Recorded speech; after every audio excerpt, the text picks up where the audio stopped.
Hi, smart moms and dads. Welcome to another episode of the Brainy Moms podcast, brought to you today by Learning RX Brain Training Centers. I'm your host, Dr. Amy Moore, joined by my co-host, Sandy Zamelis. And Sandy and I are super excited to have a conversation today with our new friend, Erica Djossa. Erica is the CEO and founder of MomWell, host of the amazing MomWell podcast, and a registered psychotherapist specializing in maternal mental health with over a decade of experience. As a mother of three rambunctious young boys, Erica understands firsthand the challenges of motherhood. Perfectionism, pressure, and loss of identity fueled her battle with postpartum depression, and she realized just how difficult it was to seek care. She founded MomWell to set a standard of care for providers and ensure mom-centered specialized mental health support at any stage of motherhood. She's been featured in lots of media publications nationally, and she's here with us today to share insights from her book, Releasing the Motherload: How to Carry Less and Enjoy Motherhood More. Welcome, Erica. Thank you so much for having me. I'm excited to be here. We're so glad you're here. We like to start every episode by having our guests talk about how they got interested in their specific topic. You open your book with a really powerful personal story that I think will resonate with many of our listeners. Would you share that story that you opened your book with and talk a little bit more about how it inspired the that you have behind you there and your work in general? Yeah. It's been called like the volcanic eruption story, the rage story. It's got lots of different names. We talk about it frequently on my show, but I was about 12 weeks or so, 3 months postpartum after my third baby was born. I had three boys in the span of 3.5 years.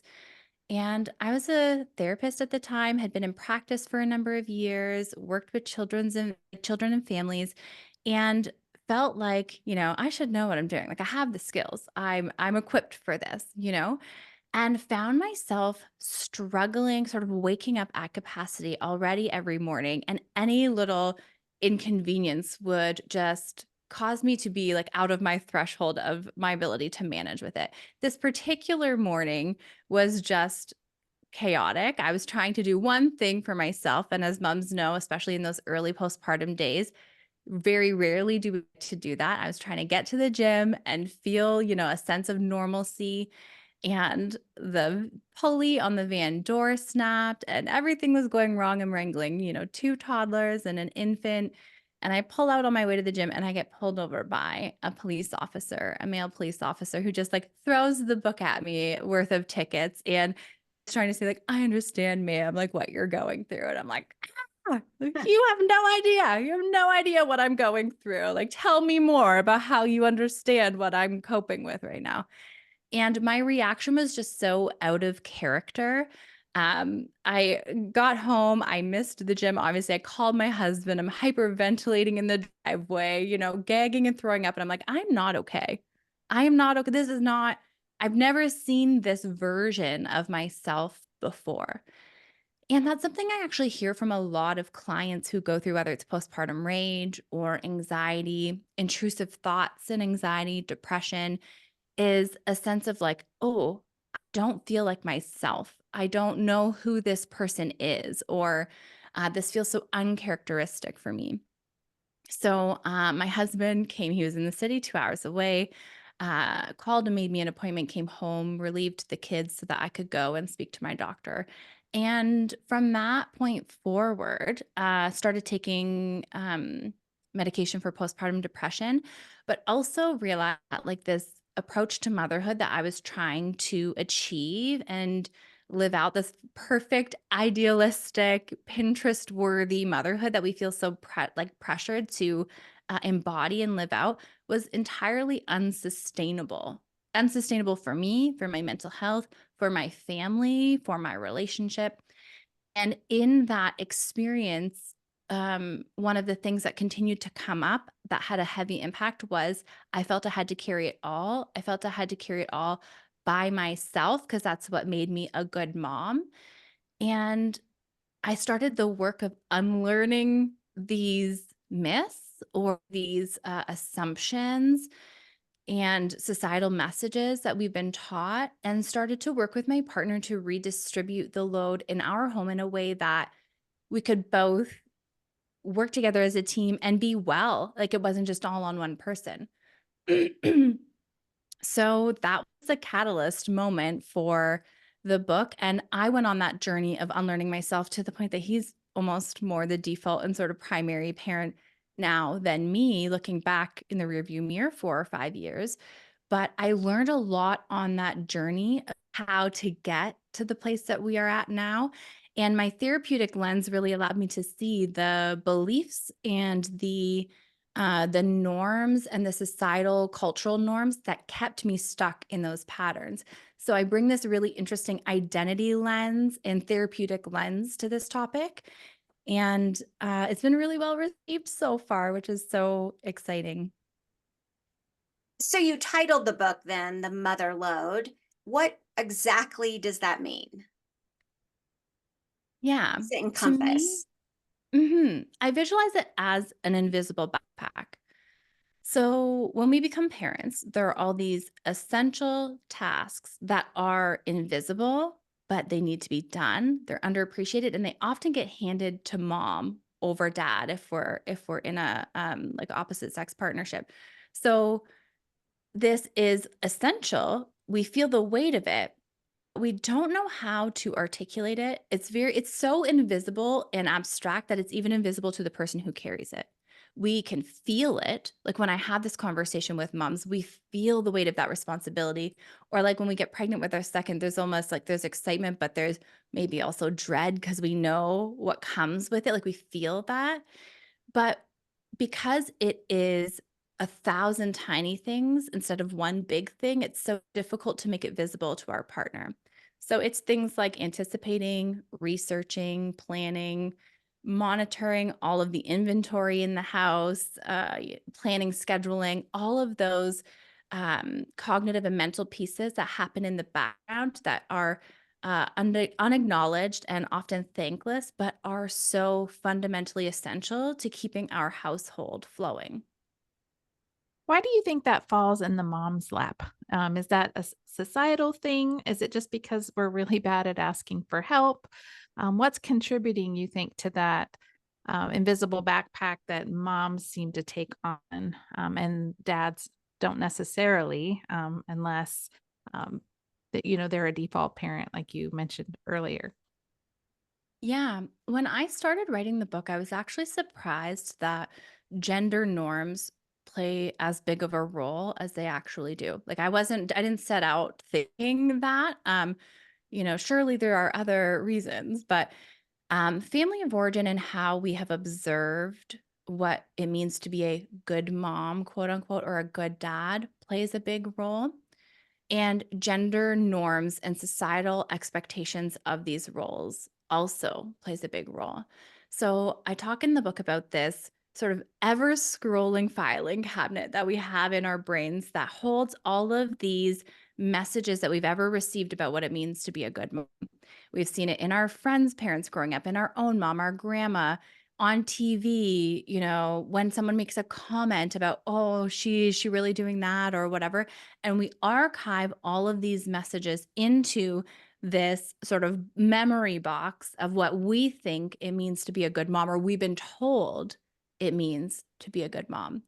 And then when we step into parenthood, we go to that box as a framework or as a roadmap to how we want to live out our parenting life and how we want to perform in this role. But when that box has been accumulating junk and contradictory messages and has just been auto filing things in there without any real critical evaluation or critical like criteria by which we're going to say, does this align with my values or not? Is this contradictory to what I believe? Like it's all just kind of valuable pieces shoved in there with junk mail.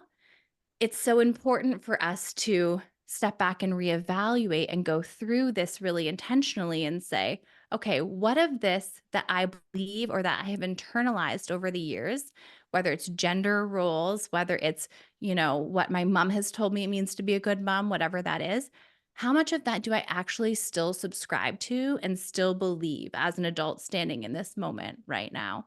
And of course, when we have like a newborn latched to us, it's not the first place we go, right? Like we have a lot of practical things to be managing. But if we don't get intentional at some point about this, we are striving for a bullseye or a target that is not clearly defined for us. And so we go in every direction and kind of run ourselves ragged trying to live up to what it means to be a good mom. And a lot of what society tells us and a lot of what previous generations of mothering have told us is that being a good mom equals care work and domestic household tasks. And that is just not true and not the case, especially for a generation who is also expected to be a provider in the home because we need two like dual income households now. So we are now, stepping into the more, male partner gendered roles in the providing and taking on some of that responsibility. And yet the care work and the household work has not redistributed in the same way that our partner is equally expected to show up in that space. So these are some of the contributing factors. There's a lot of old, like underlying beliefs about what a good mom should be, but also there's all of these other expectations growing of women in the workplace and in other areas that like something's got to give. We can't do all things 100% in all of these areas. I had actually not even thought about it that way. My mom was a career woman. My husband's mom was a career woman. And so um, I just sort of automatically thought, well, you just balance it all, right? It wasn't that I had this traditional 1950s view of motherhood and then I tried to add working to it. I just thought I saw my mom balance it really well and just assumed that it was going to be easy to do because she made it look easy. Well, she had me. I had three boys, just like you. So it Mm, wasn't super easy. And I found myself then questioning, well, I must not be a good mom if I can't do it like she did. right. Yeah. Yeah. It's a really common experience for everyone has a different threshold for when they're going to hit that moment, right? I didn't hit it with my first. I didn't hit it with my second. Though retroactively I could see that I was struggling, but I hit a wall with my third. And I think that when people hit that sort of threshold and at how many children and whatever is probably different person to person. Um, but when we do, what we end up doing is saying, "Oh, I must not be cut out for this. I'm flawed in some way." Like I look around and everybody else appears to be doing this and they appear to be doing it with ease. So this must be a me problem. And this is what keeps us really stuck in these patterns because this is a societal problem. This is a lot of other big problems. This is not an us problem, right? Like the expectations on mothers to show up the way that they do with no, you know, political, like policy, systemic support to provide all of this free care work and also contribute to the household and also do all of these things is the major problem, but we are sort of expect or see others doing it and feel like we are flawed. So when we do that, we don't step back and question or even feel it doesn't feel empowering. This is what I'm trying to say. It doesn't feel empowering to redistribute the load. If it's coming from a place of I'm failing and I'm weak and I can't do this, so I need help versus actually this load was meant for more than one person to begin with. Take your fair share because I'm drowning in plain sight. Like it's more empowering when we can understand that it's unrealistic to carry to begin with than if it's like, I just can't keep up. I'm flawed in some way. I need someone to throw me a life raft, which also is sometimes the case, but it's harder for us to accept or redistribute. It doesn't feel as empowering. So, how does all of this contribute to this mom rage that you talk about? Like, how does it contribute to it? What does that look like? And how is that any different than the typical anger that a non-mom or a non-new mom experiences? Hmm.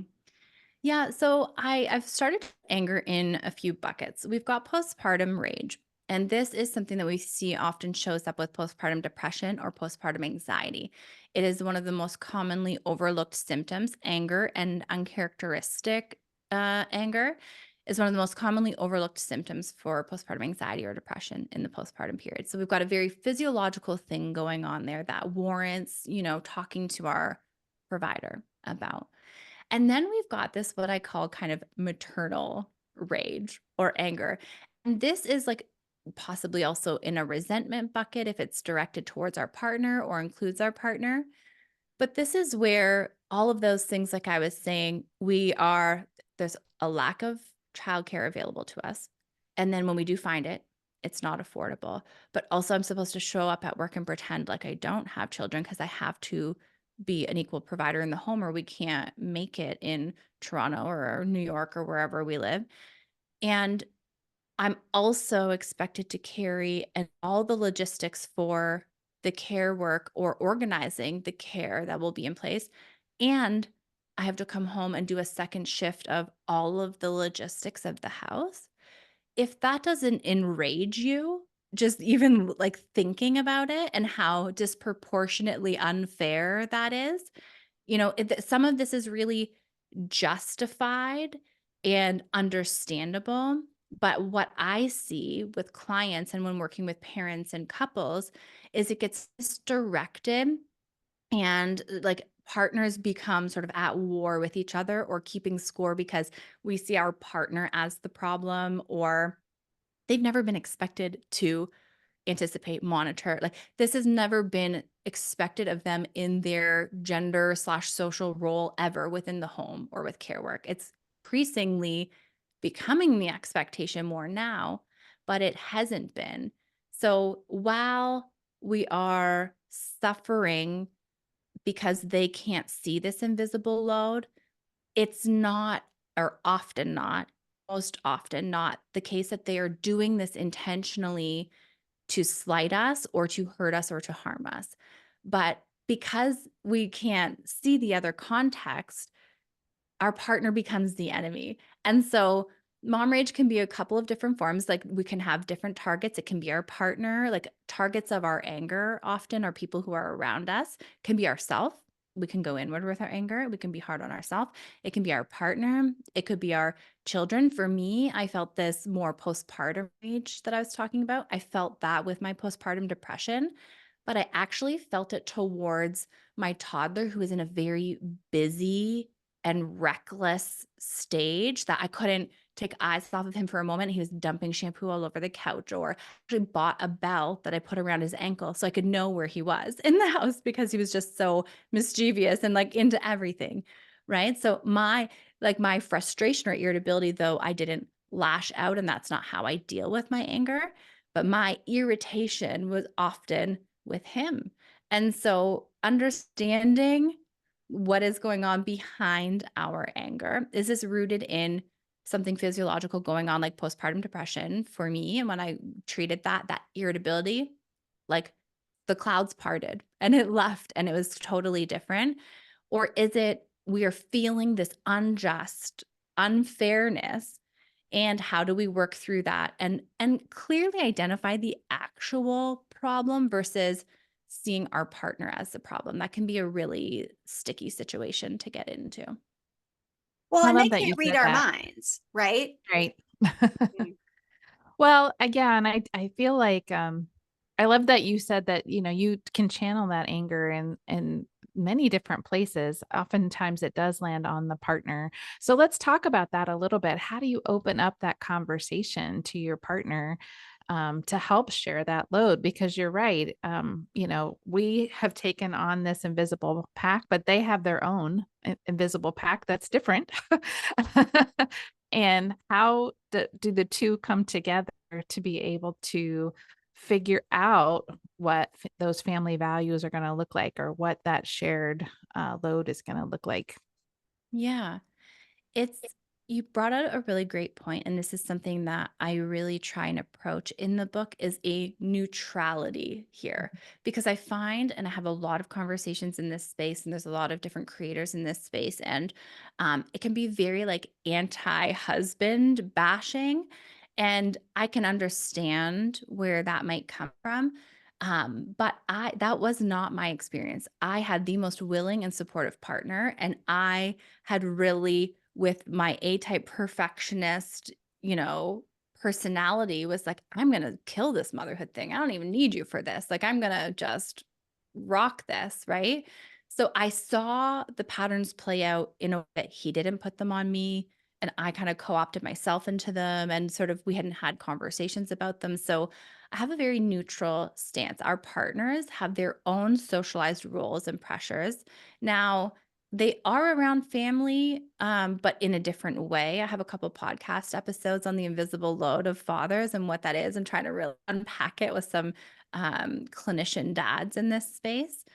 But one of the really tricky things that happens when we approach this topic, especially if we do it in the moment when we are sort of dysregulated or frustrated, is it becomes a tit for tat keeping score. I have all these things on my to-do list. Yeah, well, I also have all of these things. Do you think I don't have my own stress and my own pressure? Like I have this going on at work and I have this thing to manage and so choosing, I have in the book red light versus green light moments to have a conversation because how we start a conversation, 95% of the time how we start one will dictate and predict how it will end.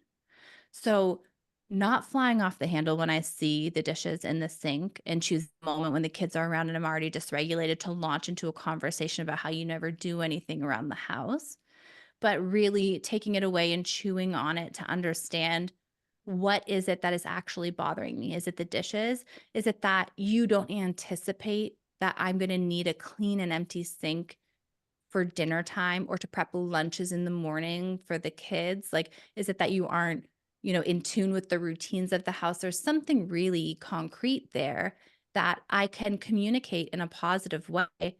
I need you to monitor and be on top of this because when I come in after the fact, it has this ripple effect for me. But when we are launching into these conversations, when we are dysregulated, or if we're very focused on winning and keeping score, or we see our partner as the enemy, then we are not going to get anywhere productive. Now, in the book, I made something I call load maps because I understand that even making this invisible load visible has its own invisible labor to it, right? Like it has its own load.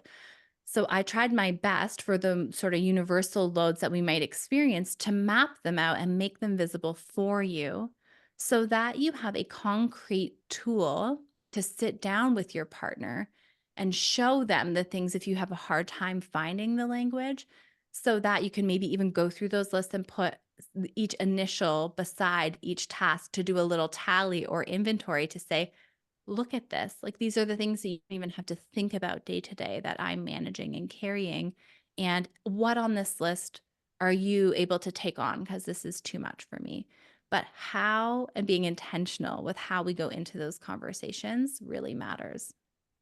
And I would think that, well, not I would think, I do know that we have to revisit those task lists because each stage of childhood changes what tasks might need to be done, right? So it might be changing diapers and, feeding in the early years, but you've got school agers who are now participating in sports and extracurricular activities, or right, it changes as our kids grow. It was funny. My youngest is 19 now. So mine are 19, 23, and 25. And I feel like I'm still working on launching young adults, right? Mm-hmm. And sometimes I feel like my husband thinks we're done, right? And I'm like, yeah, well, I think we still need to have some, conversations about, what car insurance issues are like, right? And so we have to keep revisiting those at every stage of development, I think, in order to be successful and not start to feel resentful. I And think you even have to in do each it even after season. kids too.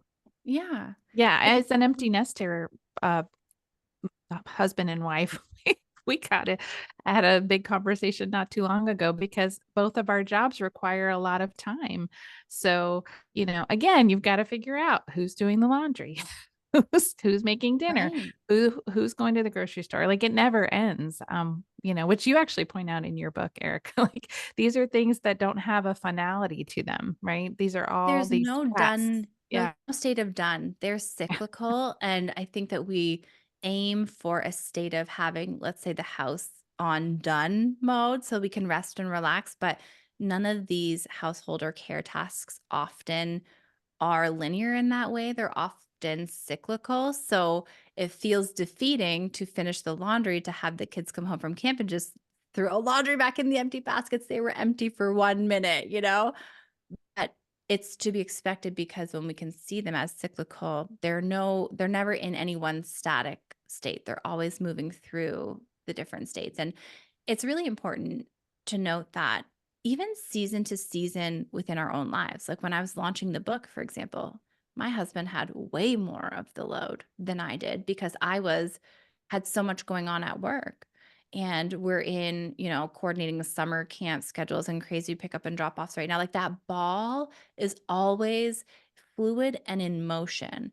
And I can't even like state the importance enough of flexibility when it comes to how we approach these things. We often want to set up very like rigid systems or very like rigid, defined responsibilities in the home. We do need to have clear roles and responsibilities, but there also needs to be an element of flexibility and fluidity to them because I might be less capable when I'm struggling with postpartum depression or in a depressive episode than I would be when I'm operating at full capacity.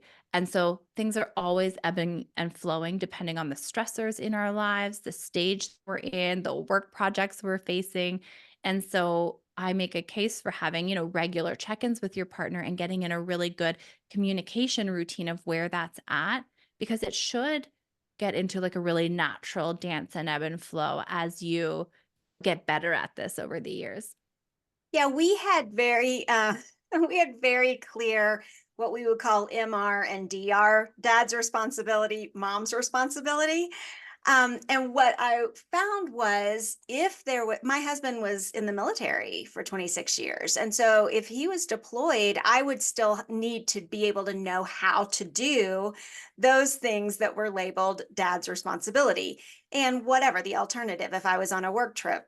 Um, and so, one of those things was filling the gas tanks in the cars has always been dad's responsibility because I can't stand to do it. Right. So he was very gracious. And, after church on Sunday, he always fills my car. And I can remember my car being empty for some reason and pulling into the gas station. And y'all, this was like a year ago. And sitting there, not knowing how to open the door to the gas tank. Like sitting there, walking around the car, looking on the dashboard, trying to find a button, could not do it.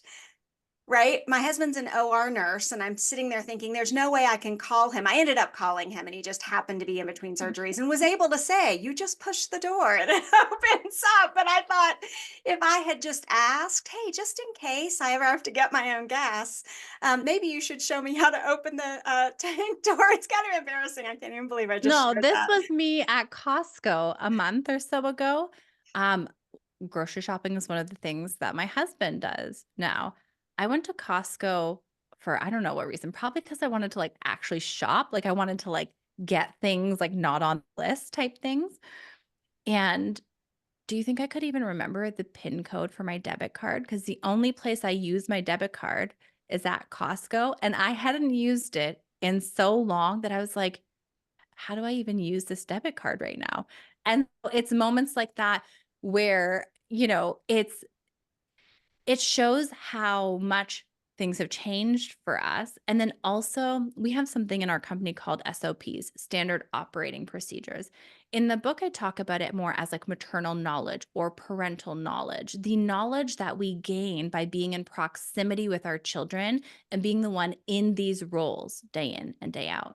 Now, if we go a man down, the other partner needs to be up to date on the SOP and the processes and what to do and has to be informed and have that knowledge. We should be able to step in and out of each other's roles, maybe a little, I wouldn't say seamlessly. It might be a little clunky because like we're rusty at it or whatever, but we should be able to step in and out of these things for each other because stressors happen, life happens, travel happens, mental health things happen, health things happen.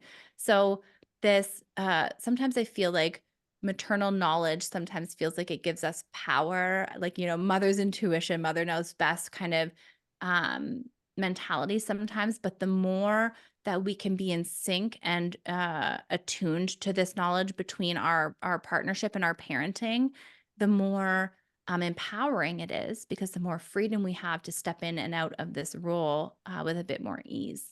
And do you have some suggestions on how to share that knowledge with one another? Yeah. Really like common things that come to mind are incorporating them into this starts so early on. This could start with trying to conceive infertility. Like you're going to all the appointments, you're hearing all the information, you're doing all the research. Include them. If they can't be there physically, dial them in to the appointment.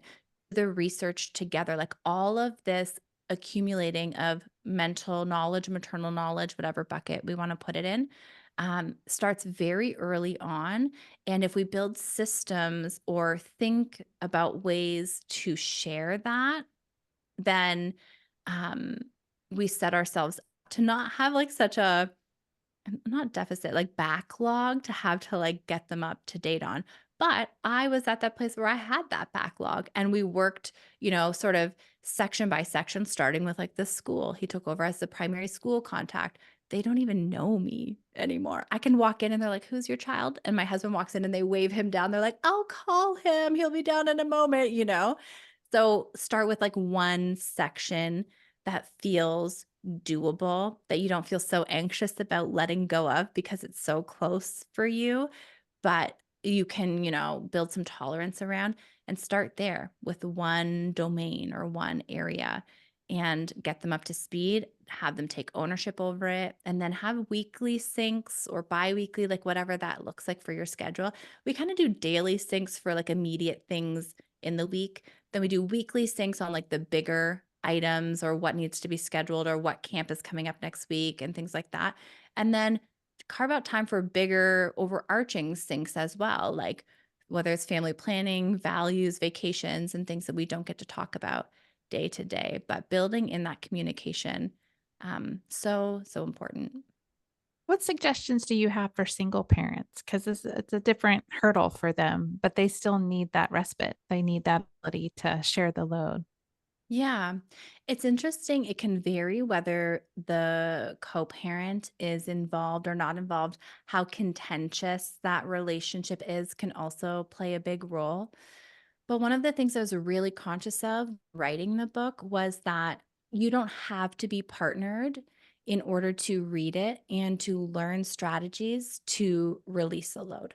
Excuse me. A lot of the load that we carry are unrealistic expectations or things that we have internalized. And then there are some that are essential. So going through the book will allow a single parent to get really clear on their values so that they can let go of the bloat and the things that are just causing extra, distress and weight on them so that they can kind of triage and focus on the essentials. And then it also, learning how to ask for help and to build a community around us, whether it's another single mom and, "Hey, I'm going to come over and stay the night tonight so you can get some sleep. And then if you alternate and do that for me next weekend," and like starting to build some of that community. But I find that we also struggle to ask for help sometimes. So in the things that are the essential that we might still be struggling with, who within our community or support system might be able to step in from time to time as well. That's a great So point. we need to take a quick break. Let Sandy read a success story from our sponsor. And when we come back, we just want you to share a couple ways that moms can begin to take more control of their mental health and find some joy in their lives. Em was a ball of nerves about math. It made her so frustrated that she would avoid it at all costs. Then her family found Learning RX. The Learning RX team created a brain training program tailored to M's unique needs and goals. Her dad loved the one on one help, and her mom was thrilled with how adding deliberate distractions actually improved M's focus. After completing her training at Learning RX, M's confidence soared. In fact, she says she feels smart in math and science now and wants to be an astronaut when she grows up. While your child may or may not achieve these same results, Learning RX would love to work with you to get answers about your child's struggles with learning. Get started at learningrx.com or head to our show notes for links to more helpful resources. All right, so we're continuing this really fun conversation with Erica Djossa about the mother load and what that means and what the kind of challenges it creates in the family dynamic. But let's talk about some ways that moms can prioritize their own mental health. Where should they look for help and resources? What are some warning signs that they might need some professional help? And then maybe just some everyday ways to increase joy in their lives while they're doing all of the load or half of the load. Mm-hmm. I think that it's going to depend on the stage of motherhood you're in a little bit, but there are still some key signs. They just maybe show up a little bit differently. So if you're, pregnant or in the postpartum period and you're having insomnia or a lot of intrusive, disturbing thoughts, or you're having a hard time feeling like you can relax or calm, like there's this constant undercurrent of panic or fear or anxiety, it's time to speak with somebody and see if this is like the baseline. We are really, it makes sense. We are only accustomed to our own baseline. We don't know what it should feel like more commonly to everybody else. So if we've always had an undercurrent of anxiety, or if we've always had an undercurrent of low mood and depression, when that starts to dial up slowly in the postpartum period and be amplified, it might not, and it likely won't announce itself to us, right? It's going to come out in some red flag ways that I see, like these undercurrents, but it's going to come out in saying things like, I wonder if I should get some help. If you are wondering, I'm going to say it's time. I don't feel like myself, and my family would be better off without me. Um, there's a few sort of really red flag key statements that we start to hear, whether it's anxiety or depression, where it's like, okay, we need to seek some help and support. And also, we don't need to wait until we're in crisis. We don't need to wait until it is so bad that we must seek support because we're in crisis now. Like, if you are not feeling like yourself, if you are anxious, if you are not enjoying your motherhood experience, talk to somebody about it, because like, motherhood should not feel like a dark cloud every single day. There are dark moments, and it is certainly not the romanticized ideal that maybe we are sold that it was. But if you're not having moments of joy and you're not, finding your groove in your pocket a little bit in your role, talk to a therapist, talk to a friend, talk to somebody about that. There are, like, Postpartum Support International has some really great free peer support groups to see and kind of feel out, like, is what I'm experiencing normal? Like, is this what you're experiencing? And then also, MomWell, my maternal mental health platform, is across many provinces in Canada, and we're across 15 states in the US, serving over 65% of the population, and actively brokering in network contracts to lower those barriers to care. And all of our therapists are specialized in this adjustment to motherhood and beyond, including things like the division of labor and mom rage and how to navigate all of that. Um, when I step back and look at the sort of pie chart of what really weighs on maternal mental health, and what really deteriorates our mental well-being versus restoring it or revitalizing us, I see things like the division of labor in the home, lack of support, sleep deprivation. We have a free sleep plan for mom that helps you make a sleep plan that is not tied to your baby's sleep. There are key things and areas that if we start to work on, then we can start to feel like ourselves again. Um, yeah, and I find that when we seek out or maybe work up the nerve to talk to our primary provider, only 60% of physicians in a survey that was done, this was across Canada, 60% of them reported having no maternal mental health training. And so if we're not dealing with somebody who understands the nuances of this field, what sometimes can happen is we might be minimized or dismissed in fears and concerns. We might be told things like, this is what motherhood is. You just need some rest, uh, like welcome to motherhood kind of comments. If you work up the nerve and the courage to talk to a provider and you're dismissed, please do not stop there, right? Like find a maternal mental health specialist, find an OB-GYN who is trained in maternal mental health. Postpartum Support International has a directory to help you find those clinicians because there is this nuanced specialized support out there that is um, safe and non-judgmental and will hear your experience and what you're going through and will understand it.